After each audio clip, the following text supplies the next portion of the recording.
Seja bem-vindo, vamos continuar aqui nossa resolução dos exercícios práticos do SATICU.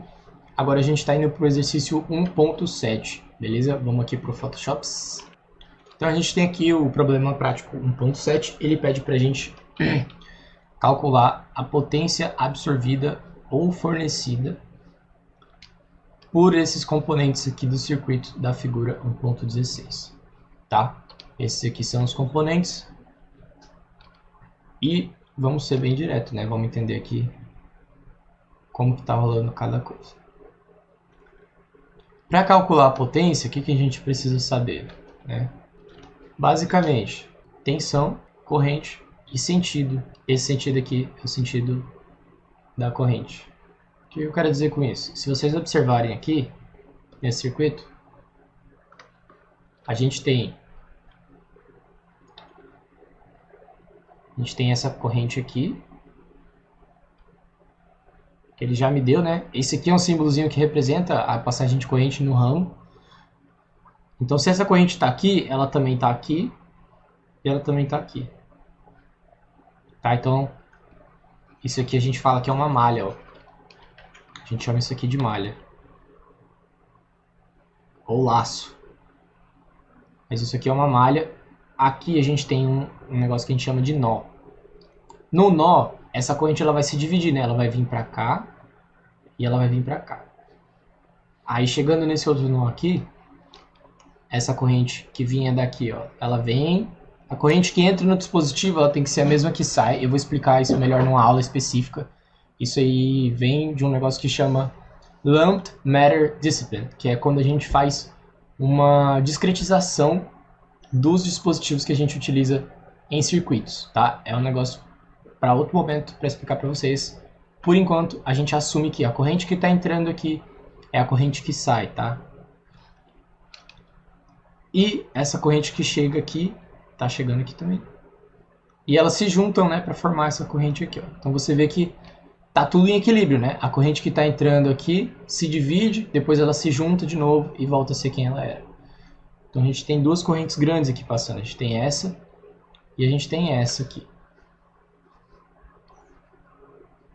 Essa aqui, ela é a soma dessa que está vindo aqui com essa daqui. Enfim. Mas vamos lá.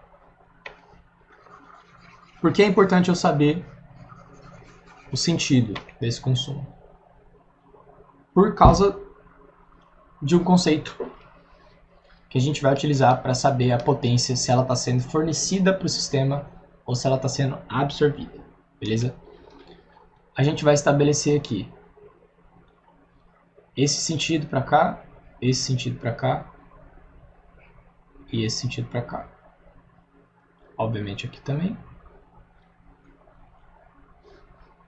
Aqui é a mesma coisa, esse sentido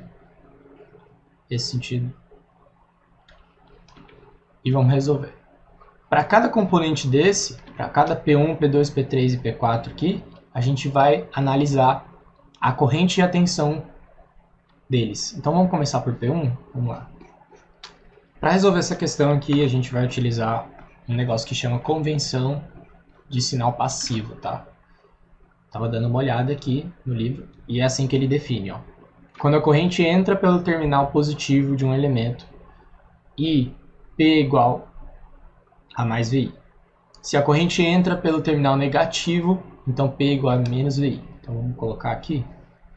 Vamos analisar sempre as correntes. Então, para P1, vamos lá. A corrente entra no terminal pelo negativo dele, né? Então a gente vai ter menos V vezes I. Que vai ser igual a menos 5 volts vezes 9 amperes.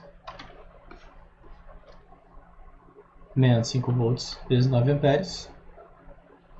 A gente tem ali, então, menos 45 watts. Certo? Vamos comparar com a resposta do livro para a gente ver se está no caminho certo. Ó, estamos no caminho certo. Beleza. Vamos para P2. Potência em 2. Então, quem vai ditar o sinal dessa potência sempre vai ser a corrente, né? Seguindo a convenção passiva. Então, o P2, a corrente está entrando nessa fonte aqui pelo terminal positivo. Né? E a gente tem nela uma queda de 2 volts. Uma queda de tensão de 2 volts. Então, a gente vai ter aqui positivo, né? Porque está entrando no positivo, vezes I2, que vai ser igual. Nota aqui que I2 vai ser igual... A corrente é a mesma, né? Então, é 9 amperes. E a tensão é 2 volts. Então, a gente vai ter 2 vezes 9, que é igual a 18 watts. Aqui em cima que ele diz 18 watts. Então, estamos no caminho certo. P3. P3 vai ser igual a V3 vezes 3. Vamos confirmar a polaridade. P3 também está entrando no terminal positivo. Isso aqui vai ser igual. Ele deu que a corrente está passando aqui nesse ramo é de 4 amperes. Né? Mas essa aqui é uma fonte dependente. Né? Sempre que a gente tem uma fonte assim, é uma fonte que depende de outro valor. Nesse caso aqui, ela depende de 0,6 I. O que é o I? O I está aqui em cima. Ó. Então, essa fonte aqui, ela é igual a 0,6 vezes 5 volts. É uma fonte de tensão. Sempre que tiver mais e menos aqui, significa que é uma fonte de tensão. E se tiver quadradinha assim, ela é uma fonte de tensão dependente. Ela depende de outro valor no circuito. Já essa aqui, se vocês olharem, ela é uma fonte de tensão, mas ela é uma fonte de tensão independente. Vou continuar aqui.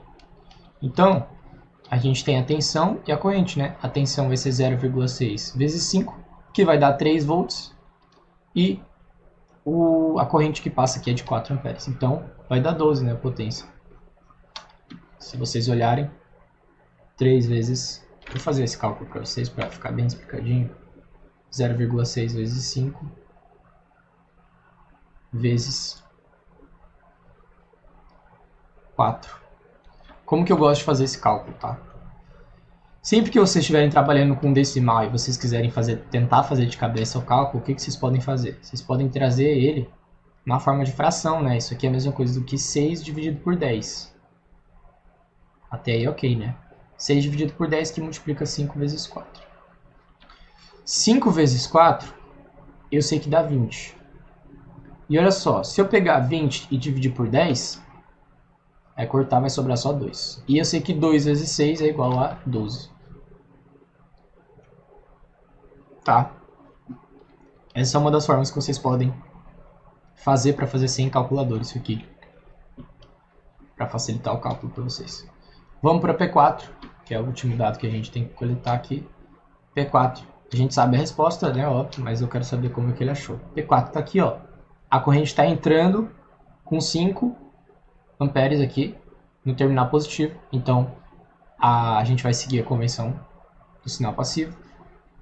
E a gente tem a tensão de 3 volts. Né? Então, vai ser P4 é igual a 3 que multiplica 5. Né? 3 volts que está multiplicando 5 amperes, que vai dar 15 watts. Aqui eu esqueci de colocar a unidade também. Agora, olha que coisa doida, né? Vocês lembram que P1 é igual a menos 45 watts. Certo? P2 é igual a 18. P3 é igual a 12. E P4 é igual a 15. Repara que se a gente somar essas três aqui, ó. Então, se a gente fizer P1 mais P2 mais P3 mais P4, isso aqui dá quanto? Vamos fazer? Então, a gente tem menos 45 mais 18 mais 12 mais 15. Isso aqui vai dar 2 mais 8, vai dar 10, né? Então vai subir 1 aqui em cima. 1 mais 1 dá 2, mais 1 dá 3. Então isso aqui vai dar 30. 30 mais 15 dá 45, né? Então, se vocês repararem, ó, o resultado daquela soma, menos 45 mais 45 é igual a zero. Isso aqui é o que define o princípio de conservação de energia. O que isso quer dizer na prática? Está dizendo que toda potência fornecida precisa ser a mesma potência absorvida pelo sistema. Isso até a gente pode responder uma pergunta, né? Pô, por que é tão difícil eu gerar energia, por exemplo, sei lá, armazenar energia de uma descarga atmosférica, de um raio? O maior problema, além da frequência muito alta, né, que o raio cai e da intensidade, tem o problema também de que corrente, toda a energia que está sendo gerada, por exemplo, numa usina hidrelétrica, a energia que está sendo produzida necessariamente precisa ser consumida, tá? E aí você me pergunta como diabos eles fazem para produzir exatamente a energia que está sendo consumida. Isso aí é uma bruxaria que eu ainda não aprendi, ainda não cheguei nesse ponto da minha faculdade, e eu vou ficar muito feliz quando eu puder explicar isso para vocês aqui, tá? Mas isso aqui foi só um adendo, a resolução do exercício acabou aqui, né? Com essa matriz aqui. E a gente se vê nas próximas resoluções. Falou!